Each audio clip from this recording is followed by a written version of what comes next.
Selalu ada pertanyaan kayak gini, kenapa kami harus menerima Anda? Kira-kira kenapa? Ayo. Nah, jawabnya gimana ya? Kita bahas sekarang juga. Oke, cara menjawab pertanyaan kenapa kami harus menerima Anda atau kenapa saya harus menerima Anda, itu adalah jawaban yang harus bisa meyakinkan rekruter untuk bisa menerima kita. Cara meyakinkannya dengan apa? Setidaknya jawaban kalian harus mengandung 3 hal ini.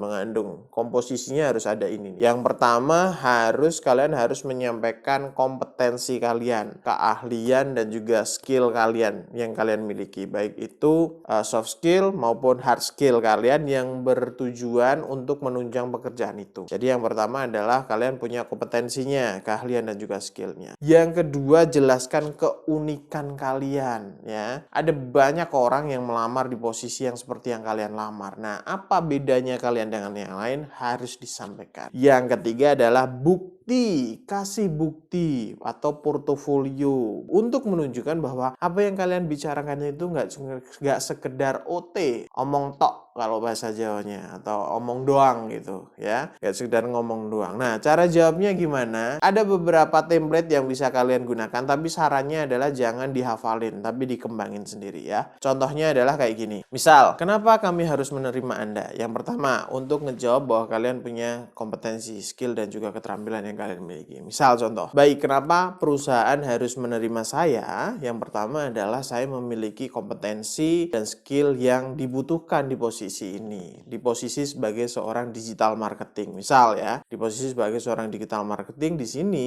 saya memiliki keterampilan untuk menggunakan tools-tools digital marketing. Contohnya adalah Google Analytics, Google Webmaster, yang bertujuan untuk membantu saya meningkatkan SEO website. Dan selain itu saya juga menguasai tools-tools yang bertujuan untuk menjalankan SEM atau Search Engine Marketing. Contohnya adalah saya mahir menggunakan Google Ads dan juga Facebook Ads atau yang lainnya, platform iklan yang lainnya. Nah, itu untuk menunjukkan bahwa kalian punya skill-nya, kalian punya kompetensinya untuk jalanin posisi tersebut. Jadi sampai ini. Jadi sebelum kalian ngejawab, kalian harus tahu nih, kalau kalian ngelamar di posisi ini, skill yang dibutuhin apa aja. Itu contohnya digital marketing. Misal kalau programmer, saya menguasai beberapa bahasa pemrograman kayak PHP, kayak Python atau C++ dan lain sebagainya. Kayak gitu ya teman-teman. Kalau misal administrasi gimana Bang? Kalau administrasi misal kalian menguasai Office, itu standar banget. Tapi kuasai kalau misal Office kalian menguasai di apa?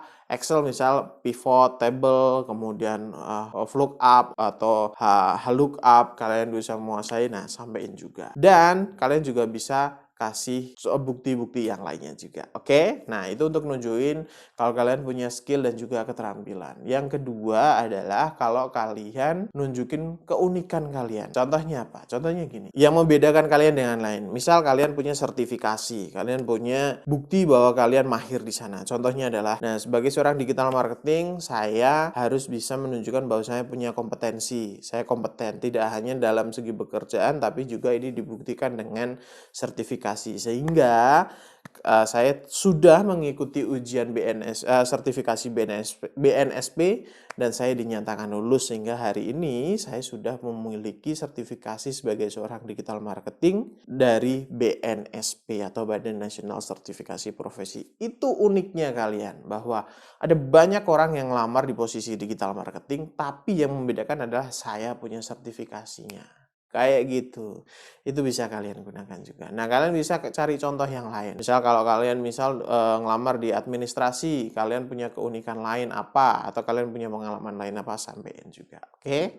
Nah, yang ketiga adalah portofolio atau kasih bukti nyata. Jawabannya seperti apa? Misal contohnya seperti ini. Saya juga sudah melampirkan portofolio saya, apa yang sudah saya kerjakan. Saya pernah mengerjakan sebuah platform pencarian tukang bangunan di Jakarta, di mana itu dijalankan dengan SEM atau Search Engine Marketing melalui iklan di Google, di mana dalam waktu 1 hari saya bisa mendatangkan 40 penelpon ke website tersebut, dan conversion rate targetnya mencapai di atas 30%. Sehingga budget yang dikeluarkan atau ROI-nya saya bisa di atas 10%. Seperti itu teman-teman. Jadi kasih bukti. Dan bukti itu bisa kalian sampaikan secara lisan dan diperkuat dengan lampiran di CV kalian. Gitu. Nah, 3 hal itu ya. Kompetensi, keunikan, dan juga bukti. Hal yang harus kalian ada di jawaban kalian untuk meyakinkan perusahaan tersebut. Nah, buat kalian yang masih belum pede, yang buat kalian masih bingung cara interview itu gimana, kalian bisa latihan interview bareng langsung sama HRD. Caranya gimana? Caranya kalian tinggal daftar di kolom deskripsi, itu ada kelas interview langsung sama HRD. Kalian akan diajarin cara jawabnya, kalian akan dikasih tahu kekurangan kalian di mana, langsung sama HRD. Oke, kita ketemu lagi. Dadah semuanya.